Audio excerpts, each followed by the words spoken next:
Saya menyampaikan salam dari saudara-saudara sekalian dari Mahanaim. Kami bersyukur pada waktu grand opening begitu banyak dari saudara yang datang ke tempat kami, dan saya berterima kasih untuk berkat, untuk dukungan doa, untuk segala sesuatu yang saudara sudah buat kami yang ada di Bekasi. Sekali lagi terima kasih, dan saya percaya Tuhan akan membuat pelipat gandaan dalam hidup kita semua. Amin. Saya bersyukur bahwa dalam 1 tahun, saudara, Allah menyelesaikan gedung itu. Saudara, saya pernah ke sini dan bertanya dengan Ibu Nani, saudara, berapa tahun gedung ini didirikan? Saudara, dan saya tahu persis cucuran air mata yang beliau, saudara, dan teman-teman di Cirebon, saudara, bergumul untuk gedung ini.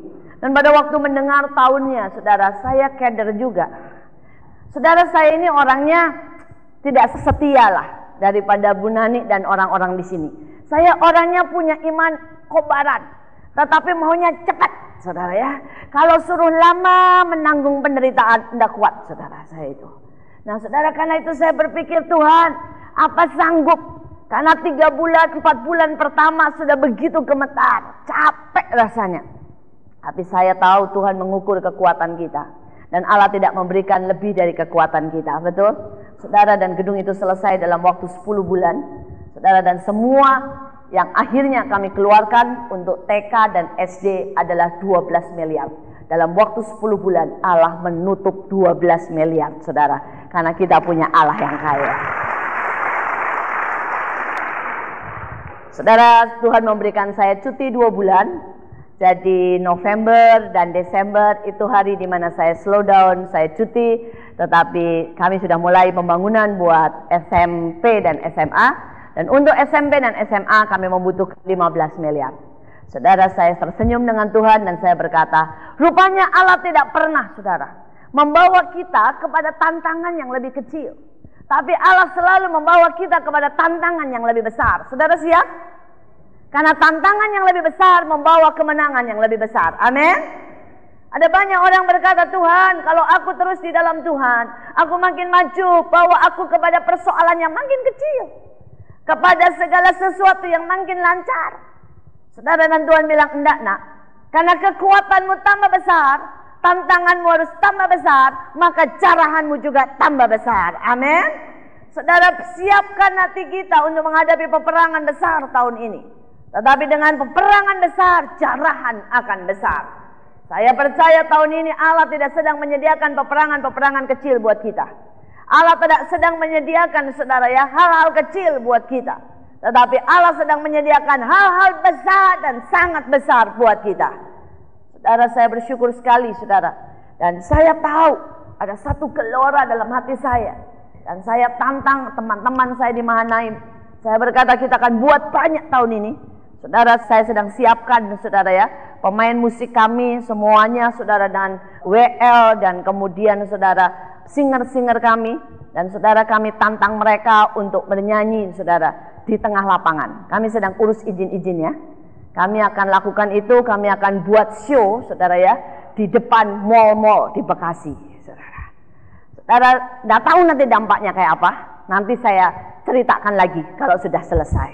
Amin, saudara ya. Tapi dukung doa kami. Kami sedang urus izinnya.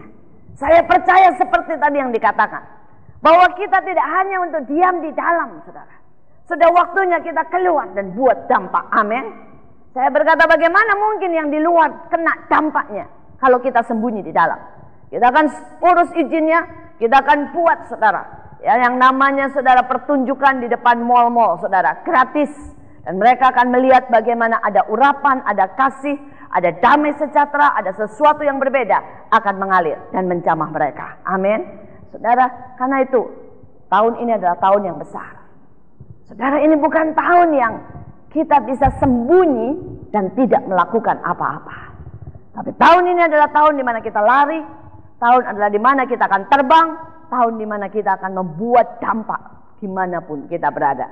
Nah, mari kita belajar sesuatu hari ini tentang Esther. Pada waktu saya berdoa, saudara, Tuhan terus ingatkan tentang Esther. Saudara, menangkap perkenanan, itu yang saya ingin bagikan buat saudara. Saudara, tidak pernah kembali kesempatan dalam hidup Esther, saudara. Esther cuma punya satu kesempatan untuk menghadap raja. Saudara, dan Esther bisa menangkap kesempatan itu, maka dia menjadi ratu yang menikmati kelimpahan sampai seumur hidupnya. Alkitab berkata cuma satu kali. Saudara, ada banyak orang yang mengalami, saudara, kesempatan itu. Karena ada ribuan gadis, saudara, yang dimasukkan dan boleh bertemu dengan raja. Tetapi tidak banyak yang bisa menangkap perkenanan itu. Saudara, dan hari ini saya tidak tahu kapan perkenanan itu akan datang dalam hidup kita. Tapi kalau kita bisa menangkapnya, maka berkat, kelimpahan, kasih, sukacita, kemakmuran, kekayaan, apapun yang saudara rindukan, itu akan menjadi milik kita bersama. Saya berdoa supaya kita menjadi orang yang bisa menangkap perkenanan. Saya sungguh-sungguh rindu. Saya merasakan ada satu gelombang yang sedang bergerak di Indonesia. Saudara, saya percaya, saudara, ada satu yang sudah diruntuhkan di Indonesia. Dan ada satu gelombang kebangunan rohani yang sedang terjadi di Indonesia. Saudara, dan setiap dari kita, kalau kita bisa menangkap perkenanan itu, masa perkenanan itu, maka saudara akan lihat bagaimana pabrik saudara, urusan saudara, bisnis saudara akan mengalami sesuatu perubahan. Saudara, kita mulai dengan Wasti, saudara. Sebaliknya dengan Esther, saudara siapkan buka kitab Esther pasal yang pertama. Sebaliknya dengan Esther, Wasti adalah seseorang yang menyia-nyiakan perkenanan. Saudara, kalau Esther adalah orang yang bisa menangkap perkenanan, maka Wasti adalah seorang yang menyia-nyiakan perkenanan. Dia menganggap remeh perkenanan. Saudara, dia menganggap remeh, saudara, setiap kesempatan yang ada. Dan itu membuat dia kehilangan semuanya. Dia kehilangan jabatannya sebagai ratu. Dia kehilangan, saudara, kekayaannya. Bahkan Alkitab berkata, dia dibuang dari hadirat raja. Jangan sampai kita dibuang dari hadirat Tuhan karena kita menganggap remeh perkenanan. Mari kita baca, saudara, di dalam Esther pasal 1 ayat 9 sampai dengan ayat yang ke-12. Juga Wasti sang ratu mengadakan perjamuan bagi semua perempuan di dalam istana Raja Ahasiweros. Pada hari yang ke-7, ketika raja riang gembira hatinya karena minum anggur, bertitalah baginda kepada Mehunam, Bitsa, Hadmoda, Bekta, Abakta, Setar, dan Karkas, yakni ketujuh sida-sida yang bertugas di hadapan Raja Ahasiweros, supaya mereka membawa Wasti sang ratu dengan memakai mahkota kerajaan menghadap raja untuk memperlihatkan kecantikannya kepada sekalian rakyat dan pembesar-pembesar, karena sang ratu sangat elok rupanya. Tetapi Ratu Wasti menolak untuk menghadap menurut titah raja yang disampaikan oleh sida-sida itu, sehingga sangat geramlah raja dan berapi-apilah murkanya. Saudara, kita lihat hal yang sepele sekali. Pada waktu raja pesta, saudara, ya, raja memanggil istrinya untuk datang. Saudara, seringkali kita mulai menjadi biasa kalau kita sudah menjadi suami istri.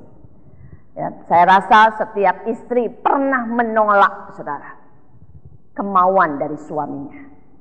Kalau ada istri yang tidak pernah menolak kemauan dari suaminya, ya, itu luar biasa, saudara. Ada waktu suaminya bilang, "Ma, pergi yuk." "Males ah, besok-besok aja." Saudara, itu biasa. Tetapi yang lupa dari Wasti, dia tidak punya suami yang seperti kita punya suami biasa. Dia punya suami seorang raja. Saudara, seringkali pada waktu kita merasa dekat, kita melupakan siapa yang di dekat kita. Seringkali pada waktu, saudara dengan Tuhan begitu dekat, Tuhan begitu baik. Setiap kali kita menangis, Tuhan mendengarkan, menghibur. Setiap kali kita minta, Tuhan memberikan. Bahkan setiap kali kita berdosa, Tuhan mengampuni. Maka kemudian orang Kristen lupa siapa itu Tuhannya. Mereka berpikir Tuhan selalu begitu. Begitu baik, begitu manis, begitu saudara lembut. Tapi hari ini saya mau berkata, kalau saudara mau untuk menangkap perkenanan dan tidak pernah menyia-nyiakan perkenanan, jangan pernah tinggalkan takut akan Tuhan. Saudara jangan pernah menganggap remeh dosa. Jangan pernah menganggap remeh nubuatan. Jangan pernah menganggap remeh kesempatan.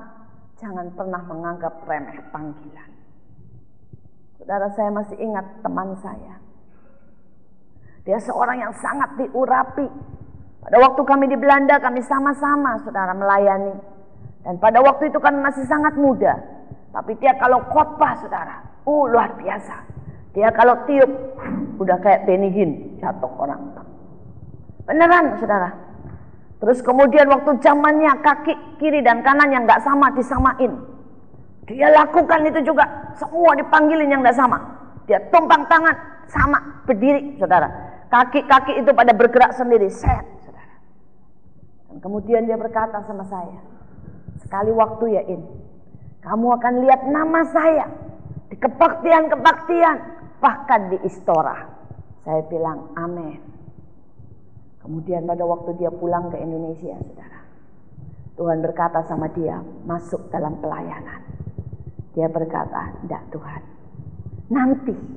nanti kalau aku sudah kaya, nanti kalau aku sudah berhasil, aku akan masuk dalam pelayanan. Dia menolak apa yang Tuhan panggil dalam hidupnya. Dan hari ini saudara, tidak pernah namanya didengar. Dia jatuh. Pada waktu dia ada di dalam pekerjaannya, dia jatuh tambah dalam dan tambah dalam. Dan tidak pernah bangkit lagi. 2 tahun atau 3 tahun yang lalu dia datang ke tempat saya.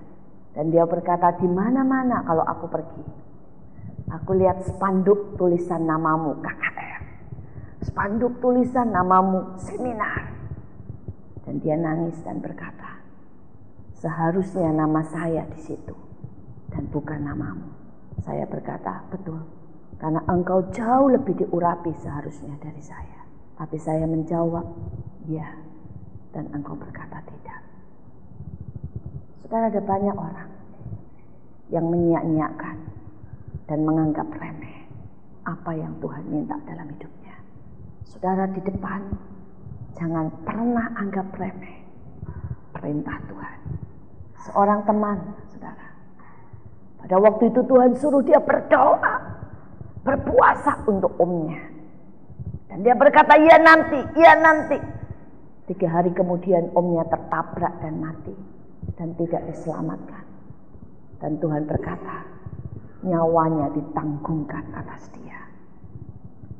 Saudara, hari-hari ini sekali lagi saya berkata, dia Allah yang baik, dia Allah yang lembut, tapi jangan pernah lupa bahwa dia Tuhan semesta alam, Raja segala raja. Ada masa di mana dia bertakhta, dan kalau dia memerintah, engkau menolak, engkau kehilangan banyak hal. Alkitab berkata, Esau menjual hak kesulungannya, dan walaupun dia menangis dengan mencucurkan air mata, dia tidak pernah dapat.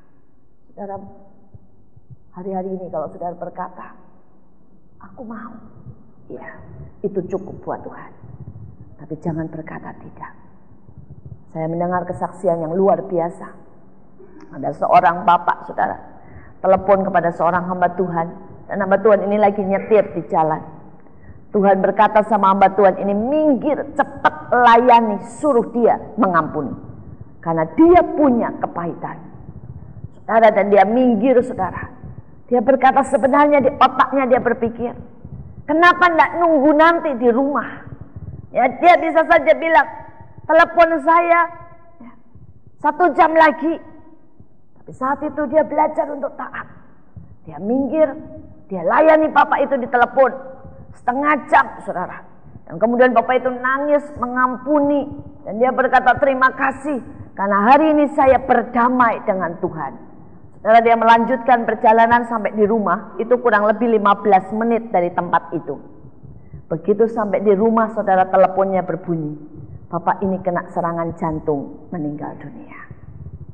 Dia berkata, untuk saya taat.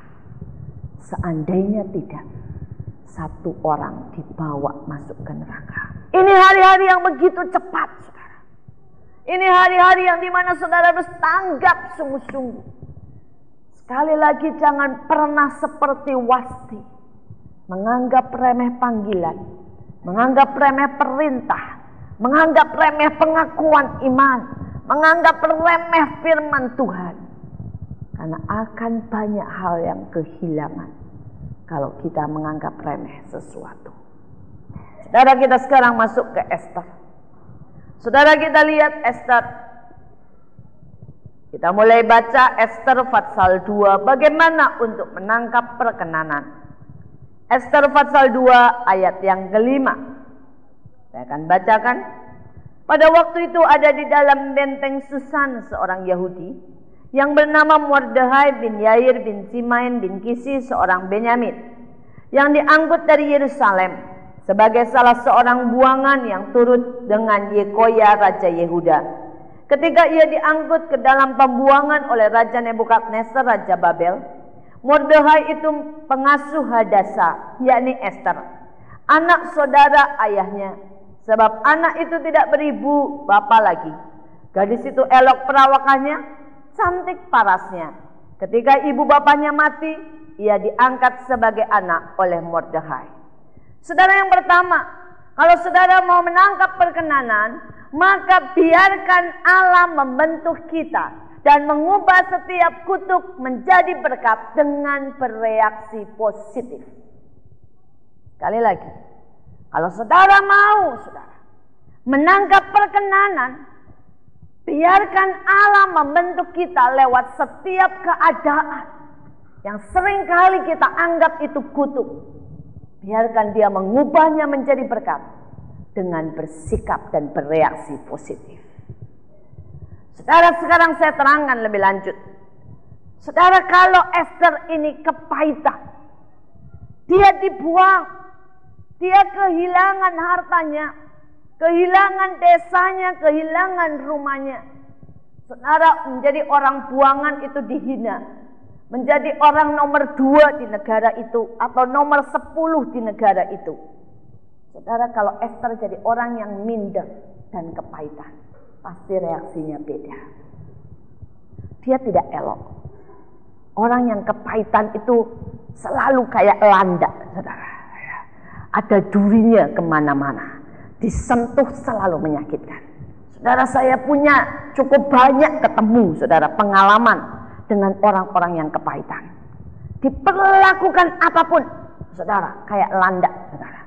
Bawaannya curiga, bawaannya marah, bawaannya, saudara, ya, selalu tidak puas, tidak terima. Seandainya, saudara, Esther membiarkan kehilangan semuanya membuat dia menjadi pahit dan minder, maka dia akan seperti itu. Bayangkan, saudara, kalau gara-gara dia jadi orang buangan dan minder, orang yang selalu direndahkan, terus dia jadi pemalu.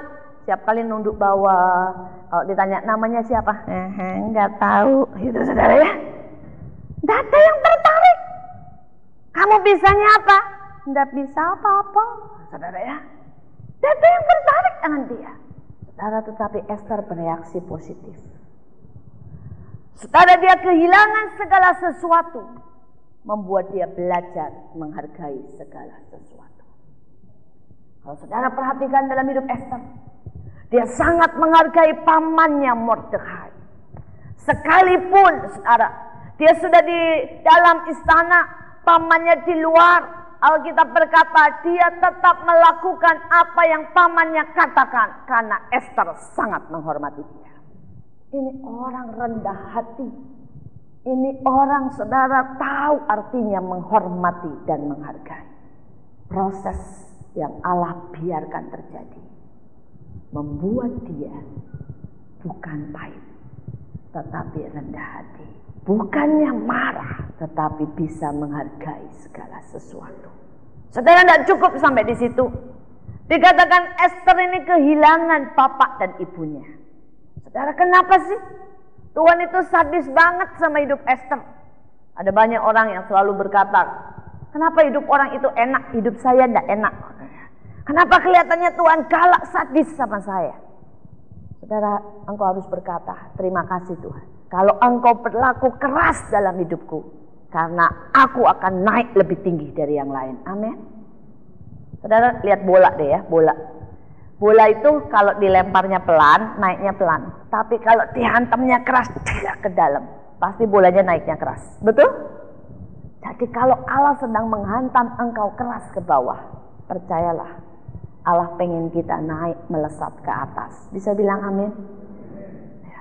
Kemudian yang kedua, saudara, kalau saudara misalnya sekolah cuma sampai SMA, bayarnya SMA sama sekolah untuk universitas S1, mahal mana sama berat mana bayarnya? Berat yang S1, betul? Apalagi kalau mau jadi S2, betul? Lebih berat lagi, lebih mahal lagi. Mau jadi S3, apalagi. Nah saudara, kalau saudara sedang mengalami hal yang berat, panjang, saudara lihat yang lain, kok kelihatannya dia udah selesai sih sekolahnya. Saya tidak selesai sekolahnya. Bilang, terima kasih Tuhan. Yang itu cuma SD, saya S3. Amin. Coba belajar untuk menyikapi itu positif, saudara. Menyikapi positif. Sampai hari ini saya bersyukur sungguh untuk apa yang Allah buat dalam hidup saya. Saya sungguh-sungguh bersyukur karena Tuhan dari kecil keras sekali dengan saya. Sebenarnya kalau menurut saya, saudara, Tuhan berbeda sekali perlakuannya antara saya dengan kedua adik saya yang laki-laki. Adik saya yang laki-laki itu yang nakal, bandel, bantah Tuhan gitu ya, berontak, itu Tuhan cuma senyum, saudara. Dan hukumannya itu ringan pada waktu mereka kecil, saudara. Tapi saya, aduh saudara, salah sedikit hancur, salah sedikit hancur. Saudara, itu berkali-kali seperti itu. Saya itu pernah cuma ngomong begini sama Tuhan. Pada waktu itu saudara, Tuhan berkata begini, aku mati buat engkau. Itu bisa tiba-tiba reaksi dalam hidup saya. Saya ngomong begini, kamu mati buat semua orang, kebetulan aja saya hidup, jadi saya ikut ditebus. Saya ngomong begitu. Dan Tuhan menyembunyikan dari hidup saya 1 tahun lamanya. 1 tahun lamanya Tuhan tidak bicara lagi sama saya. Saya nangis, saya kejar dia. Saya bilang, Tuhan, kau di mana? Dan saya masih ingat apa yang dia katakan. Itu setelah setahun, saudara. Kalau engkau tidak pernah bisa mengerti perasaanku dan menghargai karya salibku, maka engkau tidak akan pernah bisa menjadi orang yang dekat dengan aku. Dulu saya berpikir Tuhan keras. Tapi hari ini saya bersyukur kalau saya jadi seperti sekarang. Karena semua pendidikan yang keras yang Allah buat dalam hidup saya. Saudara, saya hanya nyontek, saudara. Pada waktu itu, saudara, saya pelajaran bahasa buat saya berat sekali. Saya harus lulus dengan nilai, saudara, lebih dari 78. Karena untuk masuk S1, untuk program S1 masuk universitas, maka bahasa Belandanya itu harus punya poin 78. Saudara, dan saya tidak pernah bisa mencapai poin itu. 60 aja udah untung, saudara.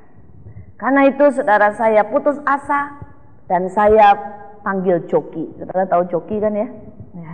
Jadi teman saya suruh ujian di depan saya. Saya tahu teman saya ini jago bahasa Belandanya. Dan kemudian nanti kertasnya tak suruh geser, saudara. Jadi saya tinggal ngisi. Dia apa tak contek, saudara, begitu. Saudara, dan langsung nilai saya 92. Saudara, lulus.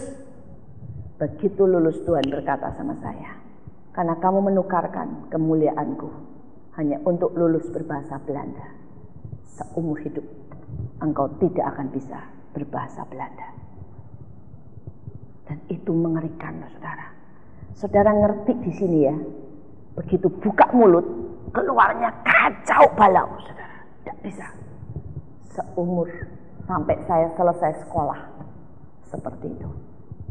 Sampai setiap kali guru saya ketemu saya, ada guru yang berkata 20 tahun saya sekolah dan mengajar di sini, saya tidak pernah lihat orang berbahasa Belanda sejelek kamu. Jadi saudara bisa bayangkan, saya ini parahnya seperti apa. Suami saya itu saking malunya sama saya. Setiap kali kami jalan bareng ketemu tamu yang orang Belanda, mulai saya ngomong dia tendangin kaki saya. Gitu. Maksudnya salah. Saya ngerti salah, di sini benar, keluarnya salah lagi. Dan saya menangis berkali-kali minta anugerah itu. Tapi Tuhan berkata, tidak. Supaya seumur hidup engkau tahu, jangan pernah tukarkan kemuliaan hanya untuk mencari jalan pintas. Saya bersyukur, sampai detik ini saya bersyukur untuk ajaran keras dalam hidup saya. Saya sungguh berkata, thanks God. Semakin hari saya semakin mengerti. Ajaran-ajaran yang keras itu membawa saya naik dan naik dan naik. Dan kalau hari ini Tuhan begitu dekat dengan saya, Tuhan mempercayakan perkara-perkara yang indah dan besar, saya bersyukur buat didikannya. Karena didikannya itu manis walaupun menyakitkan. Saudara mau tahu apa yang terjadi pada waktu grand opening? Itu salah satu didikan Tuhan. Pada waktu itu saudara, saya tanya dengan Tuhan, Tuhan, tempat lokasi kami itu tengahnya bolong, saudara. Dan untuk supaya kami mengadakan grand opening itu di tengah-tengah situ, dan untuk menutupnya butuh cukup mahal, saudara. Karena itu saya pikir, saya tanya Tuhan saja, hujan atau tidak hujan. Kalau hujan, ya saya tutup. Kalau tidak hujan, tidak usah ditutup. Gampang toh, saudara ya. Kita punya Tuhan yang baik, yang selalu memberitahukan apa yang akan terjadi. Saudara, dan kemudian saya bertanya sama Tuhan, Tuhan, ini bakal hujan atau tidak? Saudara, dan Tuhan jawab begini, kalau semuanya beres, maka tidak akan hujan. Pada waktu itu, yang keluar dari hati saya langsung berkata begini, tidak usah ditutup, kita buat supaya semuanya beres, dan tidak akan hujan. Dan hujanlah deras sekali. Saudara pasti tanya, salahnya di mana? Sombong, saudara. Itu namanya sombong. Harusnya kita jadi orang Kristen, kalau Tuhan bilang, kalau semua beres, maka tidak ada hujan. Saudara bilang gini, siapa yang bisa Tuhan? Kalau tidak karena anugerah-Mu, kalau tidak karena jaminan-Mu. Saudara, saya melakukan kesalahannya, aduh, fatal, saudara. Dan sampai saudara itu hujan, saya masih belum mudeng loh, salahnya di mana. Saudara, setelah semuanya lewat, saya bilang, kenapa sih Tuhan, kamu tidak ngomong? Mulai Tuhan jejer satu persatu. Dan saya mulai berkata, terima kasih. Terima kasih buat setiap pendidikan. Karena pendidikan itu membuat kita bisa dipercaya perkara-perkara yang besar. Amin. Saudara siap dididik Tuhan? Pilih berkat atau pilih didikan? Ayo. Pilih berkat atau pilih didikan? Dua-duanya pintar ya. Tapi saudara hargai didikan lebih daripada berkat. Saudara, didikan hanya diberikan kepada orang yang dekat. Berkat bisa diberikan kepada siapa saja. Saudara pengemis tidak dekat sama saudara, saudara bisa kasih berkat, betul kan? Tapi anak tetangga tidak ada yang dijewer sama saudara kan? Kalau dia nakal. Cuma anak yang benar-benar. Bahkan anak gampang tidak mendapat didikan. Karena itu hargai didikan lebih dari berkat. Bisa? Atau bilang, udahlah gak usah susah-susah, dididik gak usah sekolah, berkat aja Tuhan. Kalau mintanya berkat terus, saudara, engkau akan menerima sesaat, dan seperti Wasti, begitu cepat juga kehilangan. Ada begitu banyak orang, saudara, yang bisa naik, tetapi sedikit orang yang bisa mempertahankan posisinya di atas. Untuk menjadi pemenang itu susah. Tetapi lebih susah lagi untuk menjadi pemenang seumur hidupmu. Karena itu marilah kita belajar, Tuhan didik aku, supaya aku bisa menjadi pemenang seumur hidupku. Saudara, Esther tahu ini. Setiap perkara negatif yang terjadi dalam hidupnya tidak membuat dia menjadi pahit. Tapi dia tahu ini pendidikan, ini belajar dan belajar dan belajar. Mari kita lihat yang selanjutnya. Kita lihat ayat yang ke-8. Esther pasal 2 ayat yang ke-8. Mari kita lihat yang selanjutnya. Kita lihat ayat yang ke-8. Esther pasal 2 ayat yang ke-8. Setelah titah dan undang-undang raja tersiar dan banyak gadis dikumpulkan di dalam benteng Susan di bawah pengawasan Hegai, maka Esther pun dibawa masuk ke dalam istana raja di bawah pengawasan Hegai, penjaga para perempuan. Maka gadis itu sangat baik pada pemandangannya dan menimbulkan kasih sayangnya, sehingga Hegai segera memberikan wangi-wangian dan pelapur kepadanya, dan juga 7 orang dayang-dayang yang terpilih dari isi istana raja. Kemudian memindahkan dia dengan dayang-dayangnya ke bagian yang terbaik di dalam balai perempuan. Saudara, yang kedua, setiap dari kita akan melewati namanya penyaringan. Tidak ada seorang pun dari kita, saudara ya, yang tidak melewati ini. Saudara bayangkan ada ribuan gadis cantik, semuanya seksi, semuanya cantik, modelnya macam-macam, dari rambut lurus sampai keriting, ya. Dari mungkin modelnya imut sampai gede tapi oke, gitu saudara. Pokoknya semuanya macam.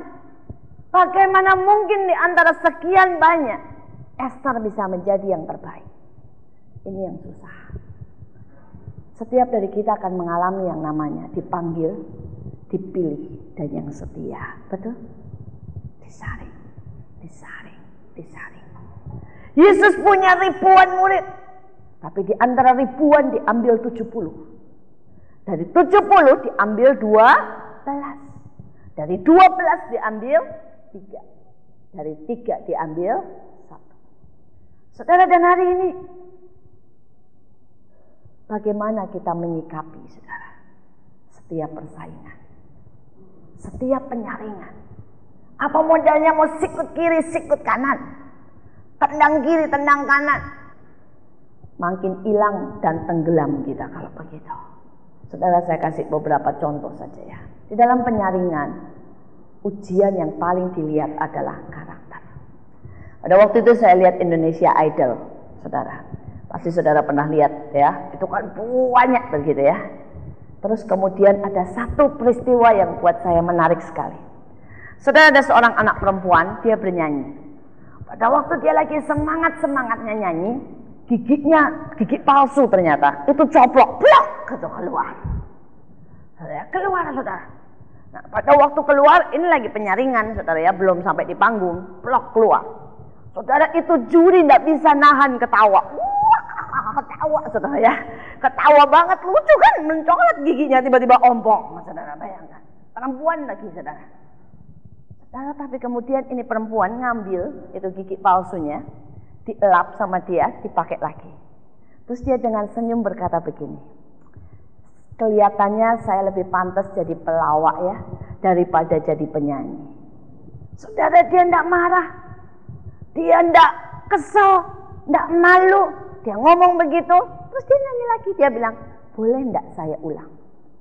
Begitu dia bicara seperti itu, dengan attitude yang sangat sopan, dengan senyum yang ramah, tanya, boleh tidak saya ulang? Saudara, juri itu ngomong, tepuk tangan, 4-empatnya. Si galak itu tuh si siapa? Bukan, siapa lagi satunya? Utami ya? Siapa itu yang galaknya itu ya? Itu tepuk tangan, saudara. Semua tepuk tangan. Dan kemudian mereka berkata begini, mental seperti itu akan membawa engkau ke atas. Karena itulah mental juara. Saudara, kelihatan berbeda. Kalau bukan mental juara, saudara ya, nangis. Beda. Nah, Kemarin Amerika Idol. Suami saya ngeliat, saya ngintip sebentar. Pas kemudian kejadian sesuatu. Ada seorang nyanyi. Ada waktu dia nyanyi dikritik sama jurinya. Marah dia bilang begini. Kamu aja yang seleranya tidak pas sama suara saya. Suara saya oke, katanya. Terus dia marah, mukanya jelek. Terus kemudian Simon dia bilang begini. Sekalipun suaramu oke, dengan attitude seperti itu, tidak mungkin kamu bisa jadi juara. Saudara bisa menangkap? Ada orang yang kelihatan. Saya pernah ngajar sekolah minggu di Malang, KKR sekolah minggu di Malang. Itu untuk 250 anak. Saudara, dan itu anak antara kelas 2 SD sampai kelas 6 SD. Jadi saudara bisa bayangkan ya, 2 SD sampai kelas 6 SD, lari-lari saudara semuanya. Ruame saudara ya, ada yang pukul-pukulan, tendang-tendangan, gulat-gulatan. Nah itu pintu tertutup. Saya masuk, saya buka saudara. Begitu saya buka, saya tutup lagi pintu, saya berdiri. Memang belum jamnya untuk mulai. Seorang anak, sekitar kelas 4 atau kelas 5, saya tidak tahu. Dia datangi saya, anak laki loh. Ngomong begini, tante pembicaranya. Saya bilang, iya. Dia ambilin kursi. Tante duduklah, tunggu, masih belum mulai tante. Saya makin bingung dengan anak ini. Dia temenin saya sebentar duduk. Terus dia bilang, tante mau minum? Diambilin minum. Saudara, setelah itu dia bilang sebentar sama saya. Tante, saya main lagi ya sama teman-teman. Dia main. Saudara, pada waktu kebaktian, mata saya tidak pernah bisa lepas dari anak ini. Anak ini memikat hati saya sejak pertama. Saudara, buat anak laki-laki kelas 4 SD, kalau dia punya attitude seperti itu calon manajer atau orang besar. Saya berani jamin dimanapun dia akan sukses. Saudara, dan selesai, saudara, pada waktu kebaktian dia juga dengan baik menulis dan menanggapi saudara. Selesai saya datangi gurunya dan saya berkata, saya mau tanya, itu anak, saya bilang, anak yang itu loh, itu siapa? Gurunya langsung senyum. Dia bilang, itu anaknya konglomerat di tempat kami, di kota kami.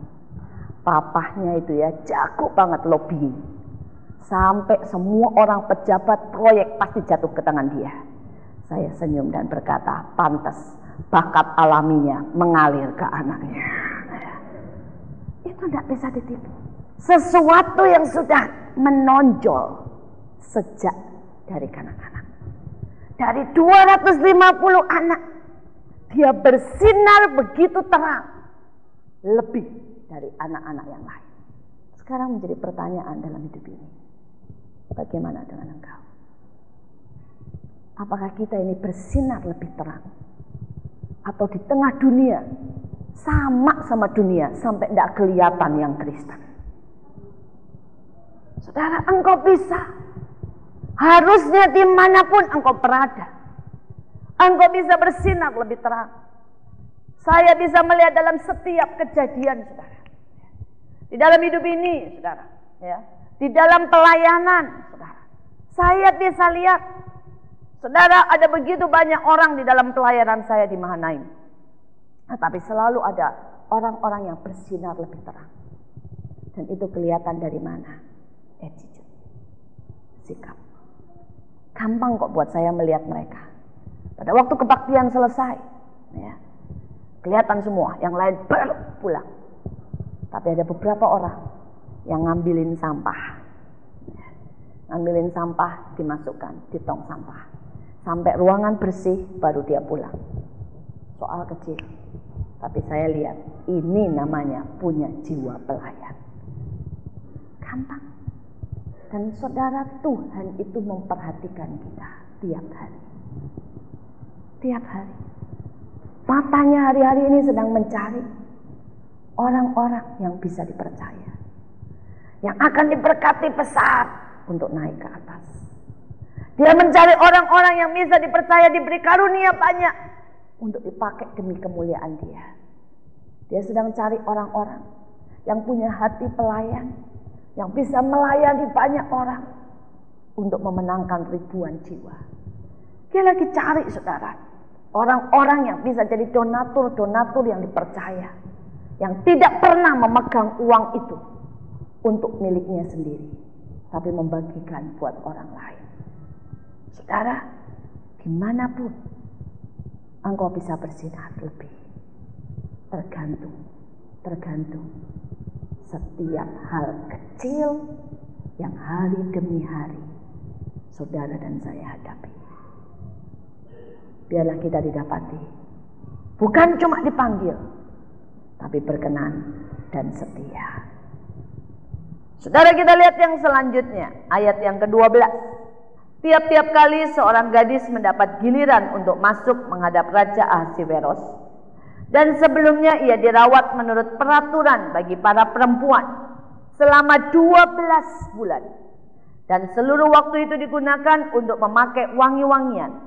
6 bulan untuk memakai minyak mur, dan 6 bulan lagi untuk memakai minyak kasai, serta lain-lain wangi-wangian perempuan. Saudara, yang ketiga untuk menangkap saudara yang namanya saudara perkenanan adalah kesempatan. Mempersiapkan diri dengan baik dalam menunggu kesempatan. Saudara, ada banyak orang yang tidak pernah mempersiapkan hidupnya. Saudara, saya ketemu dengan banyak anak-anak muda yang hidupnya cuma main, luntang-lantung, main PS, saudara ya.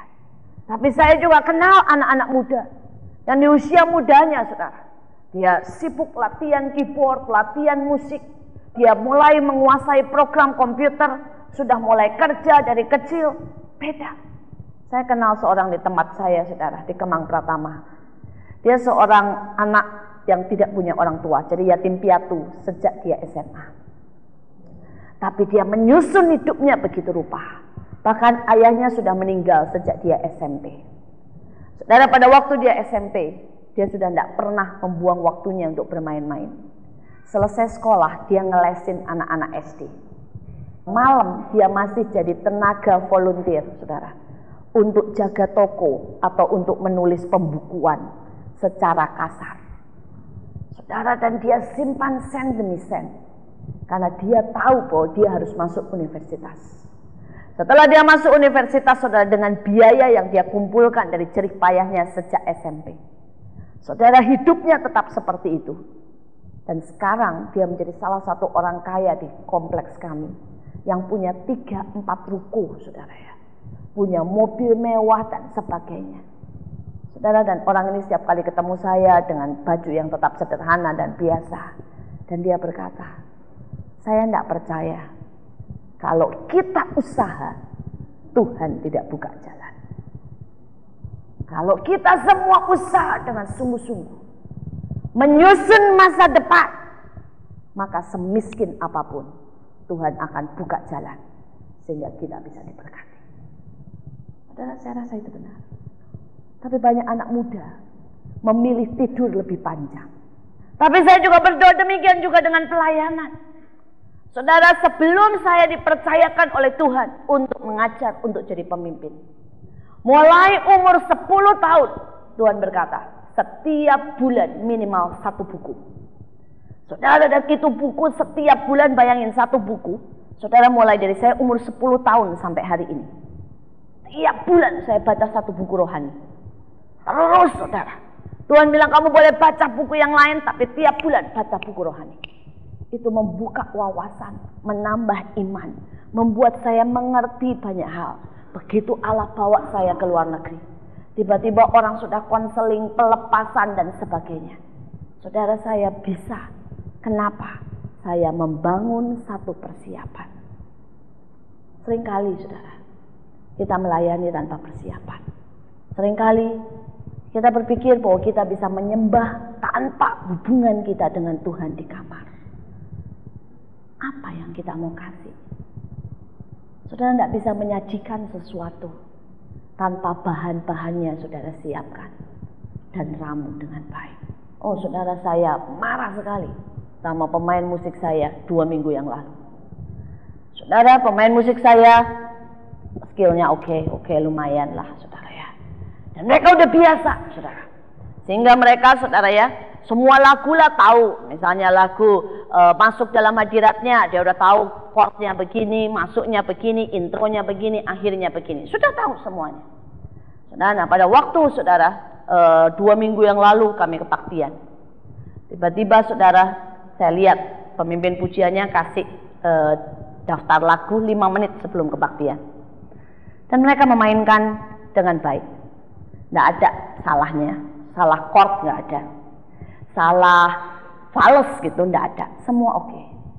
Tapi saya marah banget sama mereka.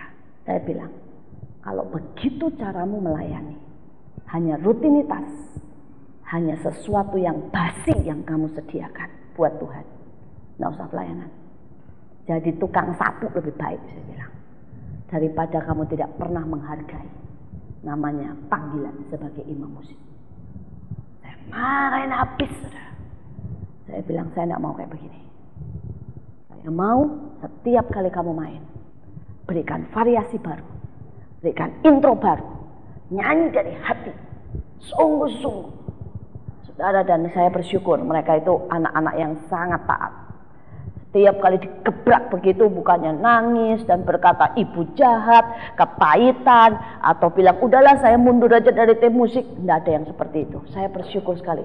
Di tempat saya, setiap kali saya marahin itu tidak ada yang bersikap seperti itu. Saudara, dan minggu depannya mereka latihan dengan sangat baik. Saudara, mereka lakukan dengan hati. Dan pada waktu itu kebetulan ada begitu banyak tamu, saudara. Dan tamunya itu baru masuk dari pintu saja, mereka sudah pada nangis. Beberapa tamu mendatangi saya dan berkata, tim musik kalian urapannya oke banget ya. Saya senyum dan berkata, biasa habis dimarahin oke banget. Saudara, tapi yang saya mau katakan di sini, kita tidak bisa, saudara, memberikan semuanya sekedar. Kita tidak bisa kalau kita tidak mau mempersiapkan hidup ini. Seandainya saudara pulang dan ketemu orang di jalan yang berkata, ceritakan siapa itu Yesus. Siap gak? Kalau saudara di jalan, ada orang berkata, tolong aku, bantu aku untuk lepas dari obat bius. Bisa gak saudara? Kalau saudara ketemu orang yang minta dilayani pelepasan atau inner healing, siap gak kita? Kita jangan minta tuayan. Kita jangan minta lawatan kalau kita tidak punya persiapan. Saudara, saya berdoa supaya setiap dari saudara mengerti, Anda ini semua pekerja-pekerja Allah. Amin. Setiap pribadi, termasuk yang anak-anak. Ini tidak zamannya lagi saudara berpikir itu urusan orang dewasa. Ya, saya bersyukur saudara, tim doa di sekolah kami itu terdiri dari anak kelas 2 SD sampai kelas 6 SD. Tapi mereka bisa doa, nangis saudara. Dan Allah keras dengan mereka. Saudara, anak-anak SMP, saudara ya, kita mulai mau pembangunan SMP. Tetapi anak-anak SMP menggampangkan. Mereka cuma berpikir, ya sudah ada semuanya pasti mulai. Dan pada waktu itu, saudara, pada waktu kami mau peletakan batu pertama, Tuhan bilang, tidak. Mereka belum siap. Saya bersyukur, saya tidak pernah tahu. Tapi Tuhan tahu. Dan kemudian, saudara, kami tidak letakkan batu pertama, kami tunggu sampai Tuhan mau.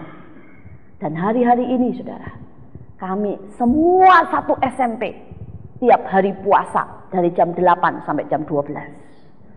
Saudara, tiap hari mereka berkata, Tuhan sampai engkau mengizinkan meletakkan batu pertama, kami minta belas kasihan-Mu. Dan hari ini Tuhan berkata, benar, mereka bertobat dengan sungguh-sungguh. Saudara, itu di tempat kami.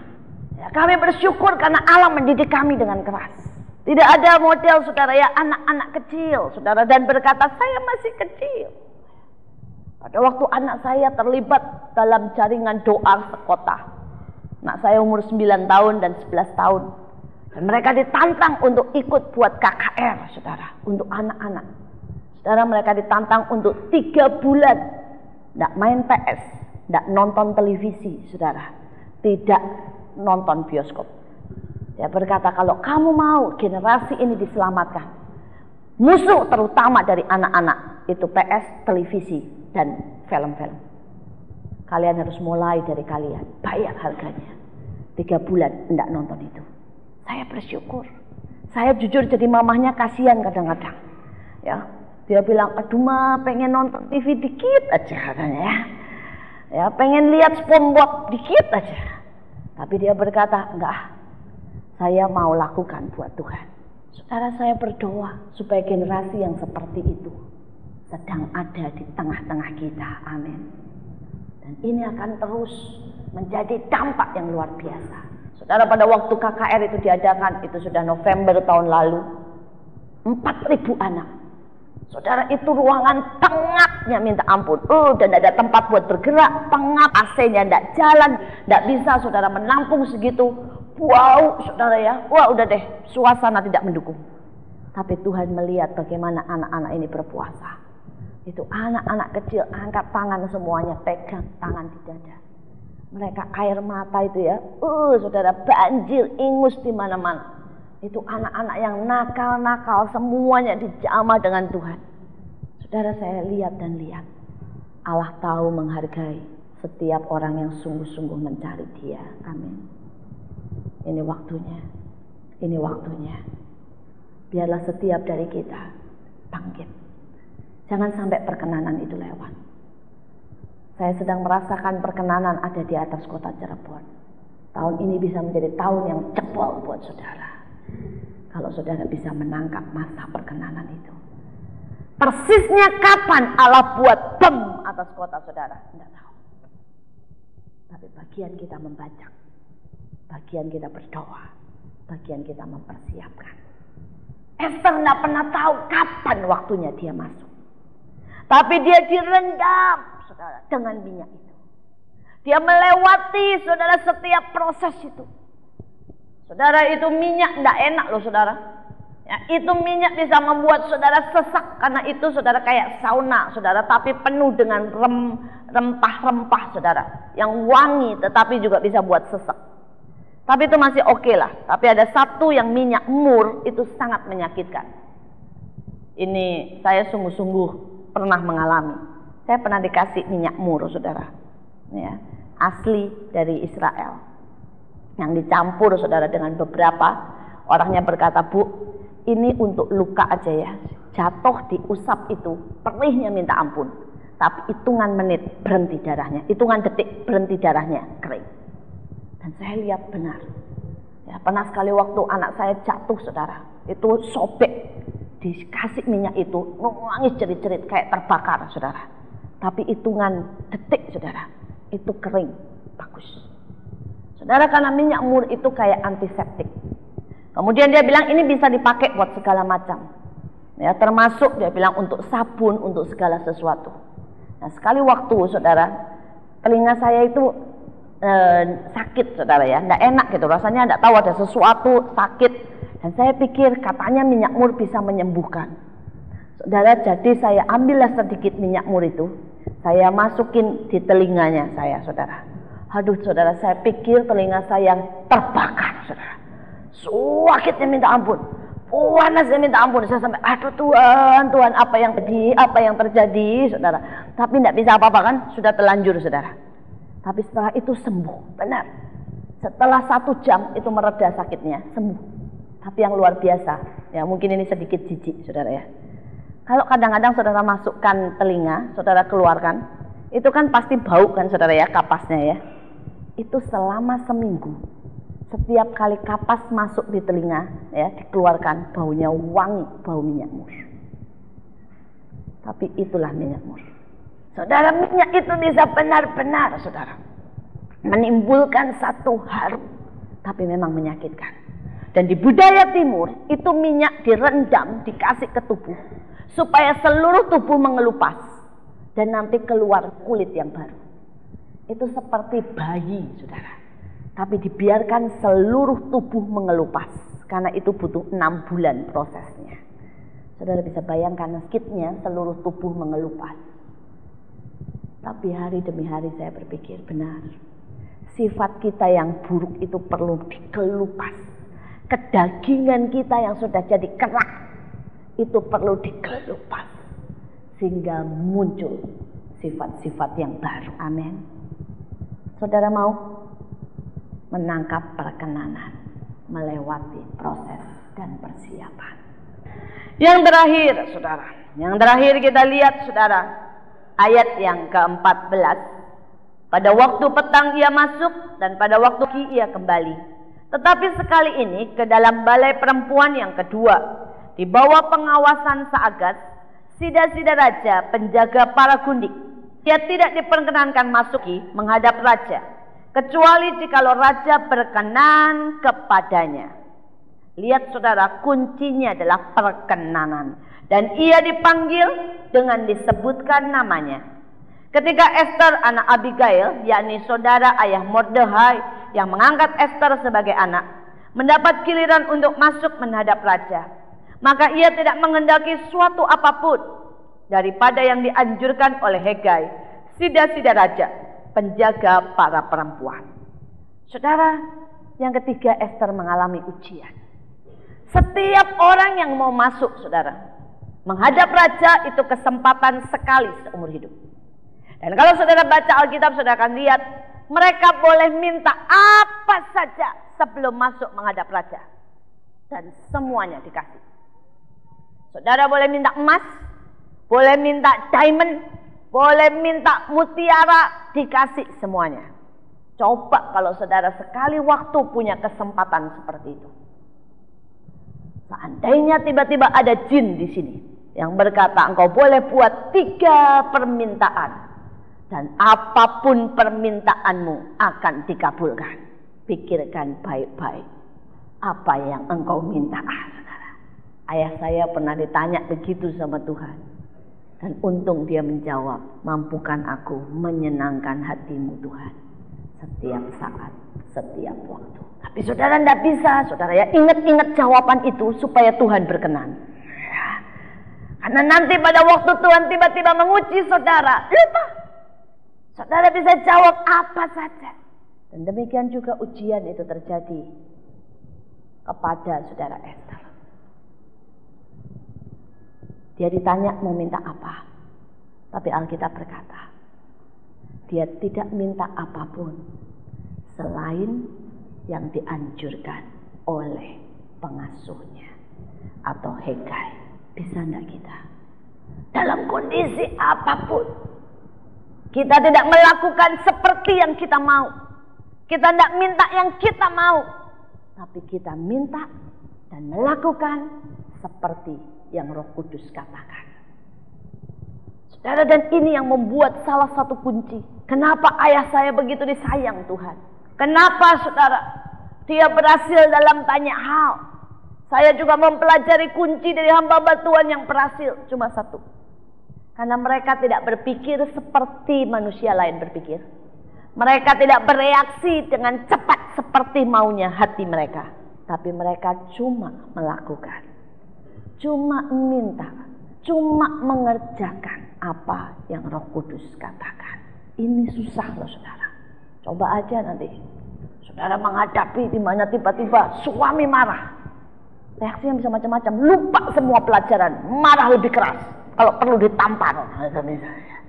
Tapi kalau saudara bisa, suami marah, saudara sempatkan tanya Roh Kudus, apa yang harus saya lakukan?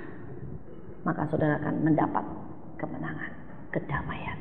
Saudara mungkin menghadapi perusahaanmu bangkrut, mau bangkrut di ambang kebangkrutan. Oh sudah mikir mau pinjam, mau begini, mau begitu. Tapi coba kalau saudara sempat bilang, Roh Kudus apa yang kau mau?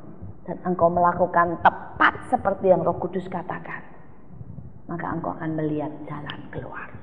Kau lihat anakmu sakit, coba bereaksi, tanya apa yang harus saya lakukan, maka engkau akan mendapat kesembuhan yang sesungguhnya. Saudara, setiap dari kita, mari kita didik diri kita untuk tidak minta yang lain, untuk tidak mau yang lain, untuk tidak memikirkan yang lain, kecuali yang Roh Kudus berikan dalam hidup kita. Mari kita berdoa.